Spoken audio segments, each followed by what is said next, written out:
মানুষের কাছে পৌঁছায়ছো। প্রত্যেকটি ব্যাপারে কিয়ামতে আল্লাহর কাছে জবাব দিতে হবে।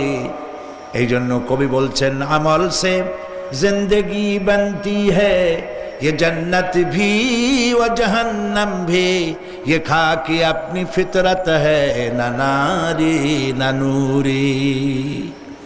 মানুষের জীবন আমল দিয়ে গঠন হয়, আমল দিয়ে জীবন গড়ে, নইলে এই মাটির তৈরি দেহ জান্নাত আর জাহান্নামের কিছু দিয়ে তৈরি হয় নাই।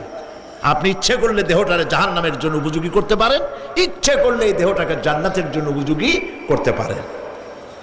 এটি আপনার ইখতিয়ারে আল্লাহ দিয়েছেন, আপনাকে বাধ্য করা হয় নাই যে সেজদা না দিলে ফেরেশতা এসে ঘাড়ের উপরে পিটাবে, সুদ ঘুষ জেনা করলে পরে ঠ্যাং পিটায় ভেঙে দেওয়া হবে না। আপনি বাধ্য নন, আপনি সম্মানিত জীব আল্লাহ, সম্মানিত প্রাণী আল্লাহ পাকের, সেই জন্য মানুষকে বাধ্য করা হয় নাই।